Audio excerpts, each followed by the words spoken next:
Physiology Part 3 in Plant Physiology. நாம் போன வீடியோவில் வந்து அதாவது அட்மாஸ்பியரிக் ட்ரெஸ்ஸை பார்த்தோம். இப்போ பார்க்க போகிறது வந்து எடாஃபிக் ட்ரெஸ். ஸோ எடாஃபிக் ட்ரெஸ்ஸை வந்து ரெண்டு வகையாக பிரிக்கலாம், water dress and salt dress. So water ட்ரெஸ்ஸை ஃபஸ்ட்டு பார்க்கலாமா? ஸோ வாட்டர் ட்ரெஸ்ன்றது வந்து காமன் ட்ரெஸ் அண்ட் இது வந்து எப்போ ஏற்படும்னு பார்த்தீங்கன்னா வாட்டர் கம்மியாக இருக்கும்போது இல்லைன்னா எக்ஸஸ் ஆஃப் வாட்டர் இருக்கும்போது பிளான்ட்டுக்கு ஏற்படுற ட்ரெஸ் தான் வாட்டர் ட்ரெஸ். ஸோ இது ஒன்று கம்மியாக இருக்கும்போது ஏற்படும், இல்லைன்னா அதிகமாக இருந்தாலும் கஷ்டம் தானே. தண்ணி கம்மியாக இருக்குது, அதிகமாக இருந்தாலும் அந்த பிளான்ட்டோட ரூட்ஸ் அஃபெக்ட் ஆகும், பிளான்ட்டும் அஃபெக்ட் ஆகும். ஸோ அதனால் ஒரு ட்ரெஸ் ஏற்படும். The abundance of water leads to stress is called flood stress. So water அதிகமாக எப்போ கிடைக்கும்? ஃப்ளட்டிங் ஆகும்போது தானே. அப்போ பிளான்ட்டுக்கு ட்ரெஸ் ஏற்படும் தானே. அந்த ட்ரெஸ்ஸை நம்ம என்னன்னு சொல்வோம்? Flood dress. அதே மாதிரி ஸ்கேர்சிட்டி. ஸோ தண்ணி இல்லாதப்போ வாட்டர் பற்றாக்குறை, தண்ணீர் பற்றாக்குறை இருக்கும்போதும் பிளான்ட்டுக்கு ஒரு விதமான ட்ரெஸ் ஏற்படும். ஸோ அது ட்ரவுட் ட்ரெஸ். ஃபஸ்ட்டு ஃப்ளட் ட்ரெஸ்ஸை பார்க்கலாம்.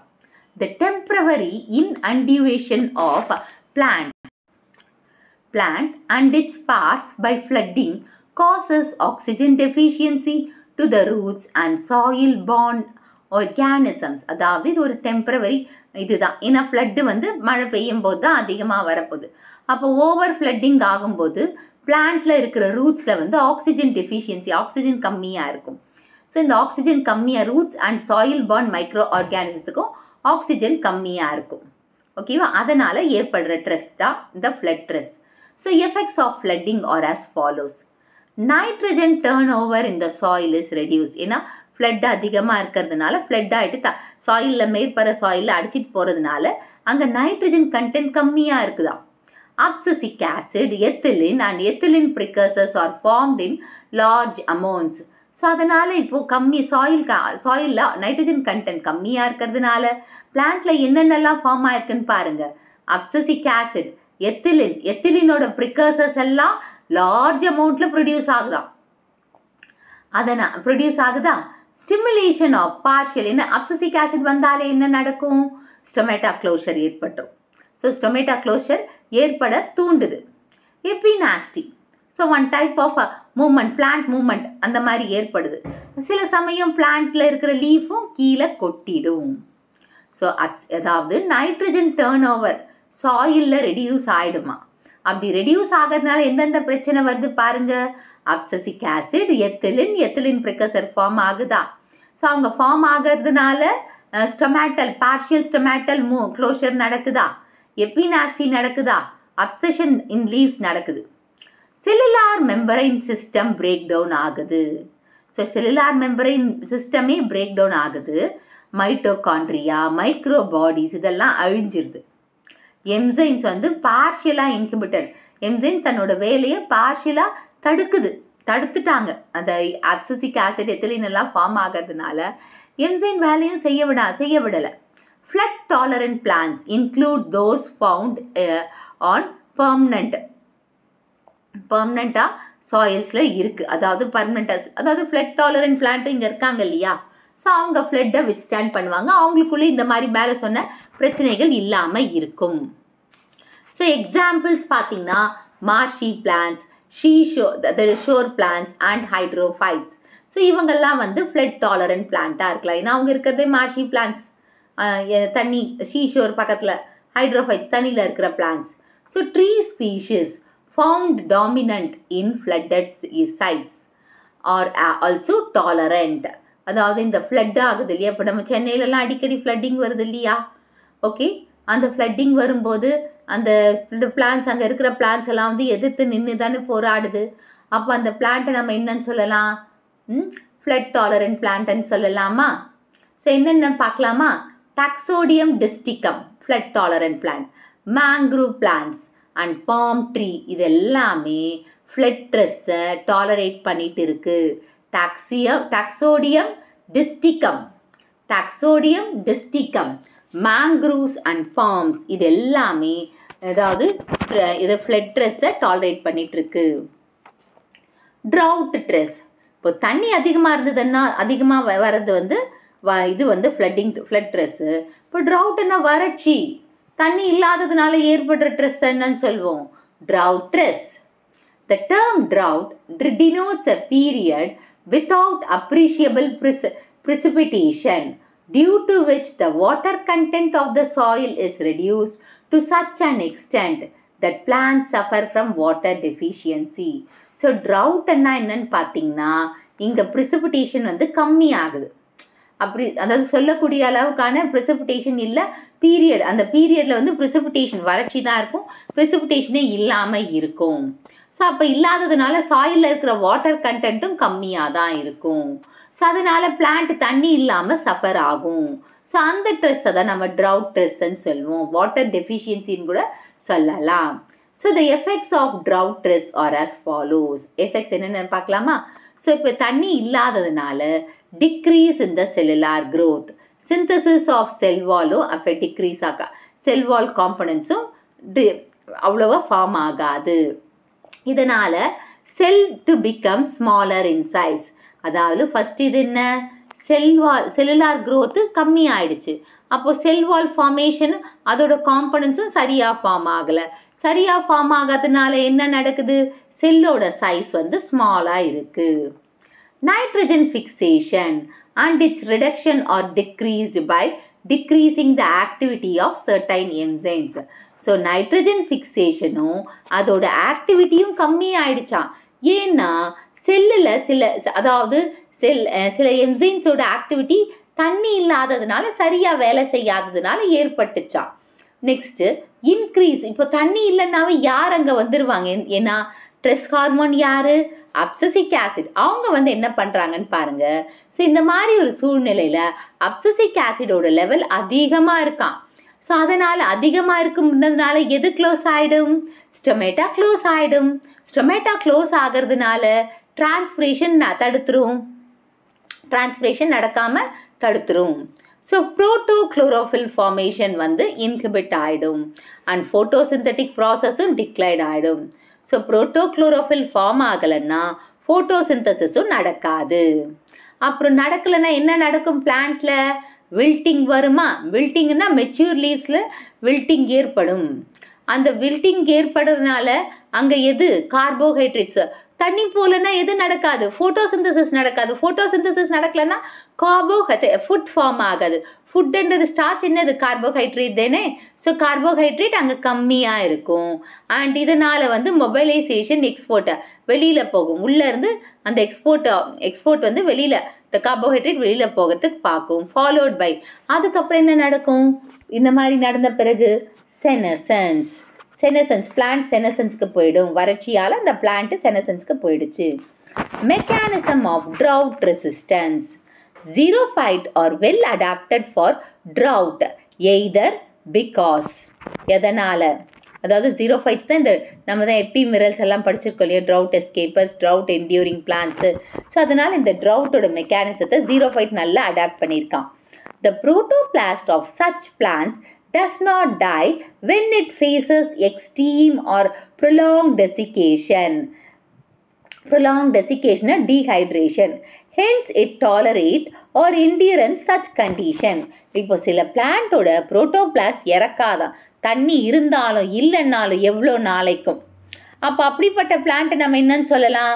டாலரேட்டர்ஸ் or endurers of such condition.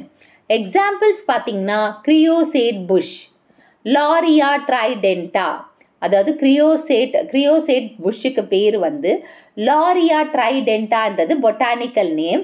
இது வாட்டர் ட்ராப்லெட்டில் இருந்தால் கூட போதும், அப் டு 30% வாட்டர் வந்து ட்ராப் மாதிரி கிடச்சா கூட போதும், இது உயிர் வாழும். அதாவது லாரியா ட்ரைடென்டா இந்த பிளான்ட் பேர் என்னது? 30% வாட்டரில் இருக்கிறது லாரியா ட்ரைடென்டா. காமன் நேம் வந்து creosote. Whereas in most of the plants, the lethal level is below 50 to 70%, or these plants are able to avoid or postpone the lethal level of desiccation because they have developed structural or physiological adaptations. இப்போ சில பிளான்ஸில் வந்து lethal level, அதாவது below 50 to 70 போனாவே இந்த plant வந்து lethal எஃபெக்ட்னா death ஆகிடும், அந்த லெவலுக்கு போகக்கூடாதுன்னு பார்ப்பாங்க. ஆனால் சில பிளான்ஸ் வந்து இந்த லீத்தல் லெவலை தடுக்கலாம், இல்லை போஸ்ட்போன் பண்ணலாம். ஸோ அதுக்கேற்ற அதோட ஃபங்க்ஷன்ஸை, அதுக்கேற்ற ஸ்ட்ரக்சரல் ஆர் ஃபிசியாலஜிக்கல் அடாப்டேஷன்ஸ் ஆயிருந்தா. The plants have developed the following mechanisms, அதாவது இந்த drought ரெசிஸ்ட் பண்ணுறதுக்கு சில மெக்கானிக்ஸத்தை அது உருவாக்கி வச்சிருக்கு.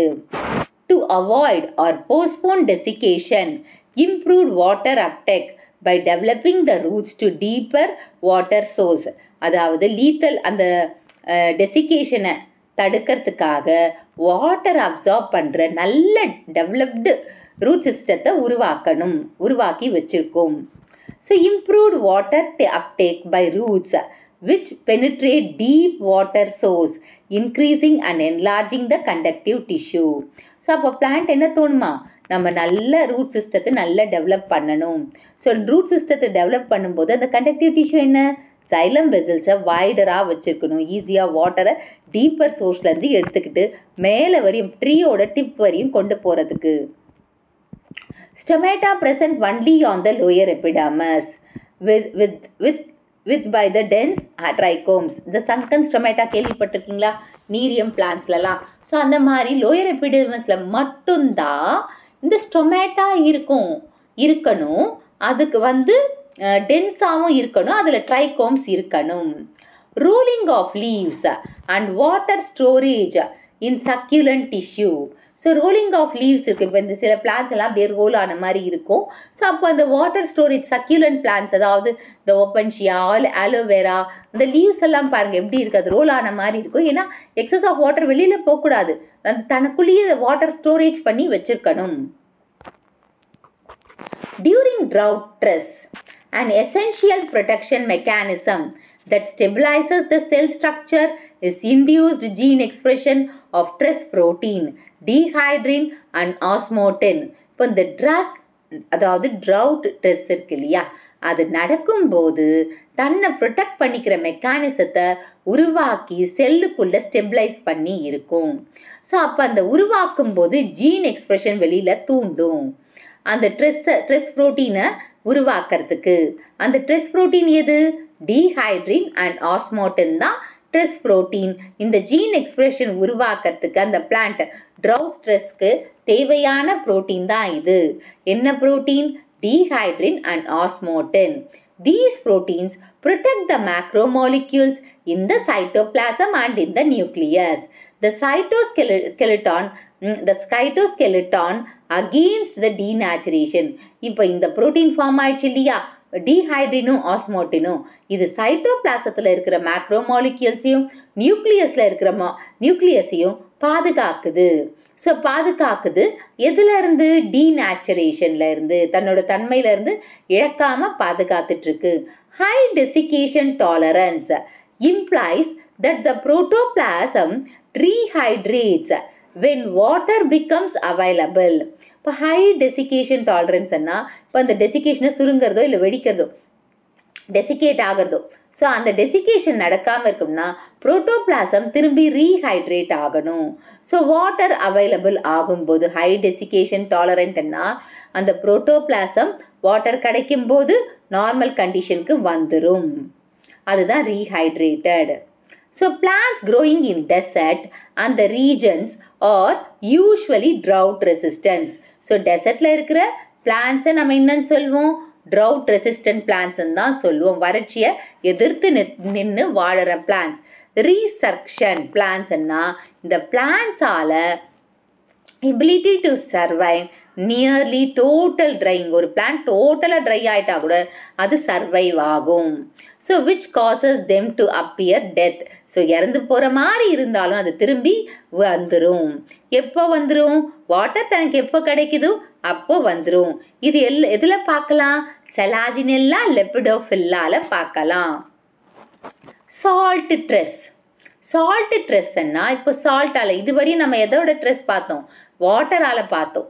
இப்போ சால்ட் ட்ரெஸ், இப்போ ஹை சால்ட் கான்சன்ட்ரேஷன் இருந்ததுன்னா சாயில்ல, அப்போது பிளான்ட்டோட க்ரோத் அண்ட் டெவலப்மெண்ட் பாதிக்கும். ஸோ ஹைட் சால்ட் இருந்ததுன்னா சாயிலில் பிளான்ட்டோட க்ரோத்தும் டெவலப்பும் பாதிக்குமா? Most commonly, the plant which are present near the seashores and estuaries-ல வந்து salt stress-க்கு இருக்கும். சால்ட் ட்ரெஸ் அங்கே இருக்கும். அதாவது சீஷோர்லேயும் எஸ்டூரிஸ்லேயும் இருக்கிற எல்லா பிளான்ஸ்லேயுமே சால்ட் ட்ரெஸ்ஸு இருக்கும். According to an estimated, about 1/3 of irrigated land on earth is affected by salt stress. இப்போ irrigation நடக்குது இல்லையா, 1/3 of the world, 1/3 of the irrigated land, எர்த்தில் இருக்கிற 1/3 வந்து நீர் பாய்ச்சனம் பண்ணுறது இல்லையா, அங்கே வந்து சால்ட் ட்ரெஸ் இருக்கும் அப்படின்னு சொல்கிறாங்க. Sodium, chlorine, potassium, calcium, magnesium, so இது எல்லாமே வந்து சாயில் செலினிட்டிக்கு அதாவது கான்ட்ரிபியூட் பண்ணுது. Sodium salts, chlorine, potassium, calcium, magnesium இது எல்லாமே சாயில் சால்ட் உருவாக்கத்துக்கு காரணமாக இருக்குது. Plants growing in such areas faces 2 problems. Absorption of water from soil with negative water potential. ஏன்னா இப்போ வாட்டர் பொட்டென்ஷியல்னால் என்னன்னு சொன்னோம், பியூர் வாட்டருக்கு 0. ஆனால் அந்த வாட்டர் பியூர் வாட்டரில் சொல்யூட் பார்ட்டிக்கல் கலந்துச்சுன்னா அப்போ வாட்டர் பொட்டென்ஷியல் என்ன, நெகட்டிவ் தானே. ஸோ இப்போ இந்த absorption of water from the soil with negative water பொட்டென்ஷியலாக இருக்கும். ஸோ அங்கே அவங்க சாயிலில் சால்ட்டோட அப்சார்ப் பண்ணும்போது அங்கே வாட்டர் பொட்டென்ஷியல் என்ன, நெகட்டிவில் தான் இருக்கும். Interaction with high concentration of toxic sodium carbonate and chloride ions. இப்போ இதனால் என்ன ஆகும், டாக்ஸிக் சப்ஸ்டன்ஸான sodium carbonate and chloride ions, சோடியத்தோட கார்பனேட்ஸ் அண்ட் குளோரைடு அயான்ஸோட அவங்க இன்டராக்ட் பண்ண வேண்டியதாக இருக்கும் plant. So on the basis of salt tolerance they grouped into 2 categories. Salt tolerance வச்சு 2 வகையாக பிரிச்சிருக்காங்க. Halophytes and non-halophytes or glycophytes. Halophytesனா salt soilல வளர plants, அவங்களோட நேட்டிவே salt soil தான். Halophytes which can resist a range of salt concentration are called euryhaline. So யூரிஹலைன்னா wide range of சால்ட்டை ஏற்றுக்கிற பிளான்ட்டை தான் நம்ம என்னன்னு சொல்லுவோம், ஹாலோஃபைட்ஸ். நேரோ ரேஞ்ச், குறிப்பிட்ட ரேஞ்சுக்கு வரையும் தான் அந்த சால்ட்டை ஏற்றுக்கிட்டு டாலரேட் பண்ண முடியும். அப்படிப்பட்ட பிளான்ட்ஸ் என்னன்னு சொல்லுவோம், ஸ்டெனோஹாலைன்ஸ். அப்போ ஹாலோஃபைட்ஸால் சால்ட்டை ரெசிஸ்ட் பண்ண முடியாது, கெனாட் ரெசிஸ்ட் டு சால்ட்டுக்கு ரெசிஸ்ட் பண்ணி இருக்க முடியாது ஹாலோஃபைட்ஸ் மாதிரி. ஹீலியாந்தஸ் ஆனஸ் வந்து tolerate high manganese ions. So Helianthus ஆனரேஸ் வந்து ஆனஸ், அதாவது சன்ஃப்ளவர் வந்து மேங்கனீஸ் அயானை டாலரேட் பண்ணுதான். And those which are present in salt region faces 2 problems. Salt ரீஜனில் இருக்கிறது 2 ப்ராப்ளத்தை ஃபேஸ் பண்ணுறாங்களாம் பிளான்ஸ். ஒன்று வந்து high concentration of salts in soil water leads to decrease in water potential, so they grow in opposite direction. Example salicornia. அதாவது இந்த plant வந்து high salt concentration இருக்கிறதுனால இது வந்து டிக்ரீஸ் ஆகுது, வாட்டர் பொட்டென்ஷியல் டிக்ரீஸ் ஆகிறதுனால பிளான்ட்டோட க்ரோத் வந்து ஆப்போசிட் டைரக்ஷனில் போகுதான். Salicornia example. Injuries in salt affected the plants caused by both osmotic effects and specification effects.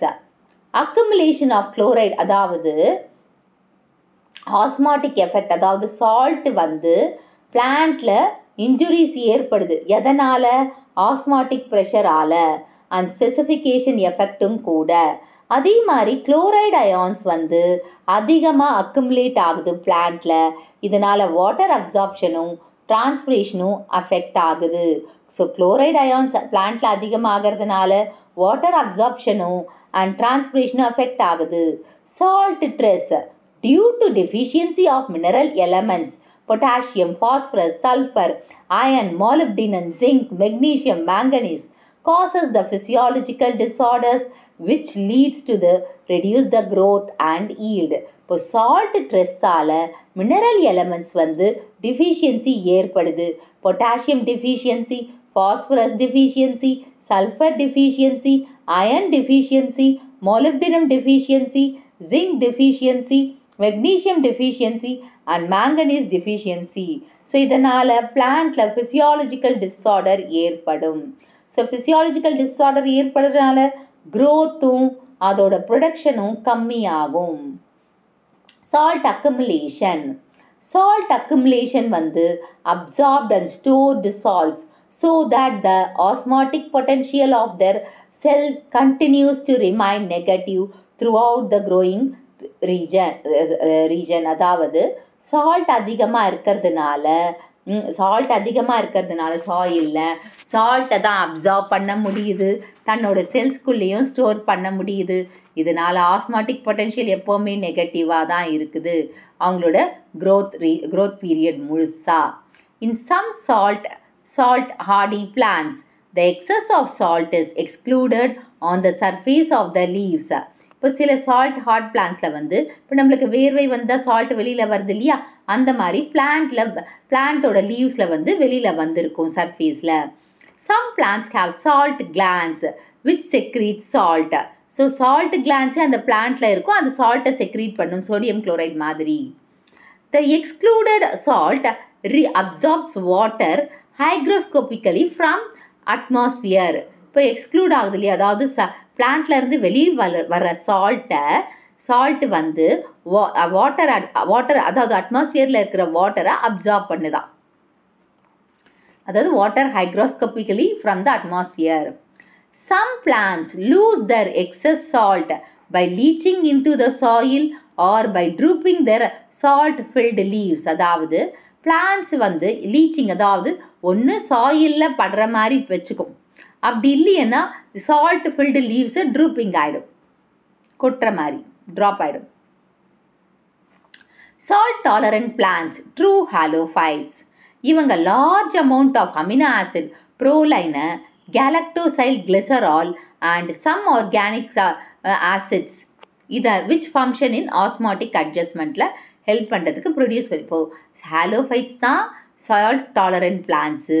இவங்க லார்ஜ் அமௌண்ட்டில் அமினோ ஆசிடான proline, galactosyl glycerol and some organic ஆசிட்ஸும் இன் ஆஸ்மாட்டிக் அட்ஜஸ்ட்மெண்ட்டுக்கு help பண்ண டாலரண்ட் பிளான்ட்ஸை வச்சிட்ருக்கு. அதாவது proline, galactosyl glycerol and organic components வந்து அந்த லார்ஜ் கண்டென்ட் சால்ட்டை டாலரேட் பண்ணி இருக்கிறதுக்காக தன்னோட பாடி கண்டிஷனை மாற்றி வச்சிருக்கு. அது வந்து ஆஸ்மாட்டிக் அட்ஜஸ்ட்மெண்ட்டுன்னு சொல்லலாம்.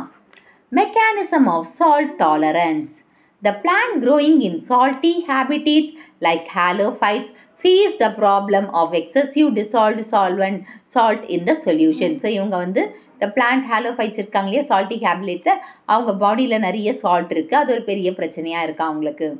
So excess of salt creates comparatively more negative osmotic potential. So salt இருந்தாவே ஆஸ்மாட்டிக் பொட்டென்ஷியல் நெகட்டிவில் தான் கிடைக்கும்.